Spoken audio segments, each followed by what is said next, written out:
अस्सलामु अलैकुम वरहमतुल्लाहि वबरकातुहू। मोहतरम भाइयों, बुज़ुर्गों, दोस्तों, हमारे कई अज़बाक़ के अंदर हम इस बात के ऊपर ज़ोर देते हैं कि देखो, जब निकाह के रिश्ते के लिए बैठते हैं तो ज़्यादा उसमें बाल की खाल नहीं निकालना चाहिए, बल्कि जितना जल्दी हो सकता है रिश्ते को मंजूर करके आगे की प्रोसेसिंग आगे बढ़ा देनी चाहिए। मैंने आपको मिसालें भी दिया था कि मेरे पास में एक लड़का आया जिसने मेरे से कहा कि मौलाना, मैं 50 से ज़्यादा जगहों पे रिश्ता देख चुका हूँ और उसी रिश्ते के सिलसिले में वो दुबई और क़तर भी जाके आ चुका था, लेकिन उसका रिश्ता ही नहीं जम रहा था। बहुत सारे लोग मुझे रिश्ते के सिलसिले में फ़ोन भी करते हैं, मैसेज भी करते हैं, वजीफ़े मांगते हैं, लेकिन देखो, मेरा एक तजुर्बा है। तजुर्बा ये है कि आप अपने जो एक्सपेक्टेशंस है, अपनी जो उम्मीदें हैं, उसको कम कर दो। चाहे आप बेटी वाले हो या आप बेटे वाले हो, रिश्ता जमना ही जमना है। जब आदमी के एक्सपेक्टेशन हाई होते हैं, तो उस वक्त में क्या होता है, रिश्ते नहीं जमते हैं उमूमन।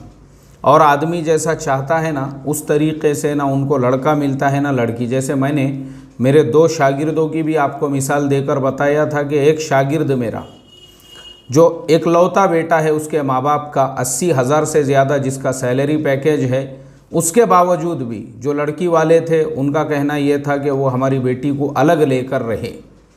अब मुझे आप बताइए, ये एक्सपेक्टेशन उनके, अब वो ऐसे ही अलग रह के लेके रहने वाला लड़का तलाश करेंगे तो वो लड़की बुढ़ी हो जाएंगी, उसको वैसा लड़का नहीं मिलेगा। ऐसे ही मैंने दूसरा वाक़या मेरे एक और शागिर्द का सुनाया था कि हमारा वो जो शागिर्द है, अभी रिश्ता जमा भी नहीं है, लड़की वाले उसका घर देखने को गए, उससे पहले ही उसकी खालाओं ने जो है उसको समझाना शुरू कर दिए, हमारी बेटी ऐसी, हमारी बेटी वैसी, और तुझे हमारी बेटी को ऐसा रखना पड़ेगा। उसने बोला, खाला, खाना गीना खाओ यहाँ पे आराम से और सीधा रवानगी के आदाब लो। ये सब बातें तो रुखसती के वक्त में करने की रहती, अभी तो तुम यार मेरा घर ही देखने के लिए आए। ऐसी कई मिसालें हैं और मेरी अपनी कई ऐसी शागिर्दाएँ हैं जिनकी मैं आपको कारगुजारियाँ सुना सकता हूँ कई लोगों के। लेकिन मैं अभी फ़िलहाल आपको सिर्फ़ हमारा जो हमने मुसलमान लड़कियाँ जो हिंदू लड़कों से शादियाँ कर रही है, उसका हमारा एकदम पहला सबक है। उसके नीचे एक कमेंट है और कमेंट जिसने किया है उसने लिखा है, आज हम उसका जो पहले तो उसका कमेंट पढ़ेंगे और इंशाल्लाह उसी कमेंट को हम टेक्निकल एनालिसिस करेंगे इंशाल्लाह। उसने लिखा है, I am like Sania Mirza, मैं सानिया मिर्ज़ा की तरह से हूँ। इसका मतलब ये है, जैसे सानिया मिर्ज़ा एक एथलीट है, यानी एक खिलाड़ी है, टेनिस की जो है सुपर स्टार है पूरी दुनिया में, उन्होंने अपने बारे में लिखा है कि मैं भी उसी की तरह से हूँ। No if no but if tell story he spoil my life then what I will get nothing. So उनका कहना यह है कि मैं सानिया मिर्ज़ा के जैसी हूँ, अगर नहीं 100% तो कम से कम वैसी तो मैं हूँ, सानिया मिर्ज़ा जैसी। और मैं ये चाहती हूँ कि मैं आप लोगों को अपनी कहानी सुनाऊँ कि मेरी ज़िंदगी को किसने बर्बाद किया है, कि अपने आप को सानिया मिर्ज़ा समझने की वजह से, यानी उनकी एक थिंकिंग बनी हुई थी, भाई जैसे सानिया मिर्ज़ा है वैसे ही मैं भी एक हूँ। वो भी एथलीट है, लेकिन उनकी एक सोच बनी हुई थी। और आगे क्या सोच थी उनकी, you people only lectures at wrong time, यानी उन्होंने मुझे कहा है कि हमारे जैसे लोग गलत टाइम पे जो है बयान करते हैं। जब उसका रिश्ता जमने वाला था तब हमारे जैसा कोई मौलाना नहीं था जिसने जो है उस टॉपिक के ऊपर बयान किया, क्योंकि हमारा बयान बहुत लेट उनको मिला, बहुत लेट जो है उनको हमारा बयान पहुंचा। क्यों? अब आगे उन्होंने अपनी स्टोरी लिखी, आई am former golfer and presently open a small business back in education only my life spoil। उन्होंने लिखा है कि मैं एक गोल्फ़र हूँ, गोल्फ़र, साबिक़ा गोल्फ़र। अब गोल्फ़र किसे कहते हैं मैं वो भी आपको बता दूँ। आप लोगों ने देखे होंगे, गोल्फ़ एक गेम होता है, खेल होता है, जैसे क्रिकेट है, जैसे टेनिस है, ऐसे ही गोल्फ़ भी। लेकिन गोल्फ़ में और बाकी जो खेल है उनमें ज़मीन आसमान का फ़र्क है, इसलिए कि गोल्फ़ बहुत ज़्यादा महंगा खेल होता है।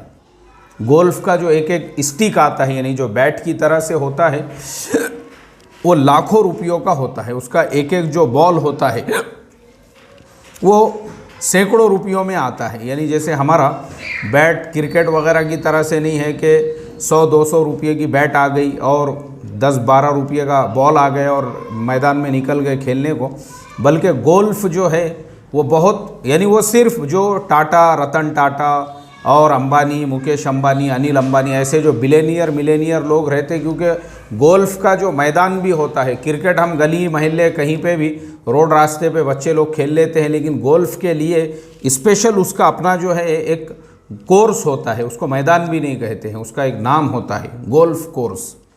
लाखों रुपयों में उसकी मेंबरशिप होती है और जो उसके मेंबर होते हैं ऑफिशियल, वो एक आप उसके डिटेल्स अपने तौर पे चेक कर सकते हो। तो वो जो जिस बहन ने हमको ये मैसेज किया है उसने लिखा है, I am former golfer and presently open small business back in education, only my life spoil, I will marry Tiger Woods only. अब देखो वो बहन लिख रही है कि वो जब गोल्फर थी तो उस टाइम पे जो है, उस टाइम पे उसकी थिंकिंग ऐसी थी कि मैं तो गोल्फर हूँ, यानी मैं गोल्फ खेलती हूँ और गोल्फ में जब खेल रही हूँ तो मैं शादी करूँगी तो सिर्फ़ और सिर्फ टाइगर वुड्स के साथ, उसके अलावा मैं किसी से भी शादी नहीं करूँगी। मतलब उसकी सोच ऐसी ही थी, उसकी थिंकिंग यही थी कि शादी करना है तो टाइगर वुड्स के साथ में।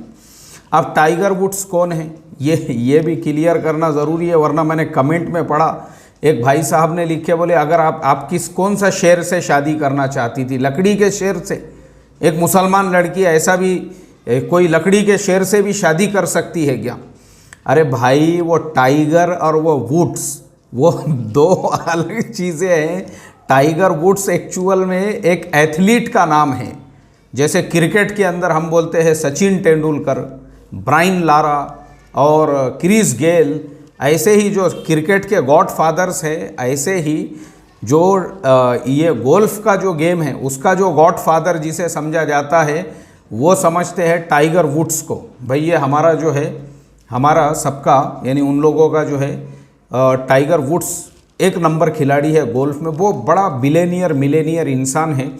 तो अब चूँकि ये जो हमारे आपाजान थे ये भी गोल्फ खेला करते थे, तो इनकी भी सोच ऐसी थी, जैसे मिसाल के तौर पे कोई क्रिकेटर है और वो ये सोचे कि शादी करना है तो सिर्फ़ और सिर्फ विराट कोहली से ही, यानी उस लेवल के इंसान से, कि भाई वो हमारे लेवल का हो। तो इनका भी ख्वाब ऐसा ही था, ये भी गोल्फ खेलती थी, तो इन्होंने सोचा कि शादी करूँगी तो बस टाइगर वुड्स के साथ में ही। लेकिन चूँकि जो एक्सपेक्टेशन होते हैं तो उसको बाकी सब लोग हकीर लगने लगते हैं। अरे यार, ये तो हकीर है, इसकी ये मेरे लेवल का थोड़ी है, वो मेरे लेवल का थोड़ी है, वो मेरे लेवल का। अब ये जो लेवल होता है ना, ये लेवल के सोच की वजह से आपाजान का कहना ये है कि I am former golfer and presently open small business back in education, only my life spoil, I will marry Tiger Woods only. यानी जब वो गोल्फ खेलती थी और ये जो सोच थी उसी ने उनकी ज़िंदगी को बर्बाद कर दिया। शादी करना है तो टाइगर वुड्स से ही, उससे नीचे किसी से नहीं करना है, ये सोच के। अब क्या रहता, इंसान की जो ज़िंदगी है वो बुढ़ापा तो हर आदमी को आने वाला है। अब माशाल्लाह आज जो है एकदम जिसके काले बाल है तो कुछ दिनों में वो सफ़ेद होना शुरू हो जाते हैं, उन बालों के अंदर सफ़ेदी आ जाती है। और माशाल्लाह आज जो है जो हेयर स्टाइल होता है बहुत कुछ दिनों के बाद में वो टकला होना शुरू हो जाता है। और फिर माशाल्लाह चेहरे के ऊपर जो है जो नूर है या चेहरा जो है, फिर ये पूरे गाल अंदर चले जाते हैं और यहाँ के पूरे हड्डियाँ सामने आना शुरू हो जाते हैं। फिर जो आँखें होती है उसके ऊपर जो है 8-10 नंबर का चश्मा लग जाता है। तो ऐसा ही उनके साथ में भी हुआ। और फिर वो बेचारे जो है, आज हालत ये है, जो कल तक ये ख्वाब देखते थे कि मैं टाइगर वुड्स से कम पे किसी से शादी नहीं करूँगी, ये ख्वाब देखते देखते अब क्या हो गया, माँ बाप के इंतकाल हो गए, भाइयों की शादियां हो गई, अब ये रह गए अकेले, अब घर के खर्चे चलाना है, अब उम्र ज़्यादा हो गई, अब तो गोल्फ खेल नहीं सकते। फिर अब इन्होंने जो है जो एक ज़माने में टाइगर वुड्स से शादी करने का ख्वाब देखते थे और जिनके घर पे हर 8 दिन को 4 दिन को अच्छे अच्छे लड़कों के रिश्ते आया करते थे, आज उनकी हालत ये है, उन्होंने अपने घर के दरवाजे के ऊपर एक छोटी सी जो दुकान है, बच्चों की दुकान देखे होंगे ना आपने, जहाँ बच्चों की चॉकलेट की बर्नियाँ रखी हुई होती है और जहाँ पे जो है वो कैरी बैग लटके हुए होते हैं जिसमें किसी के अंदर जो है मुरकुल होते हैं और किसी में बच्चों के गुलाब जामुन होते हैं और किसी में बच्चों की टॉफ़ियाँ होती है और बच्चों के बिस्किट होते हैं और फुग्गे होते हैं और बहुत सारी चीज़ें जो बच्चों के लाइन की होती हैं।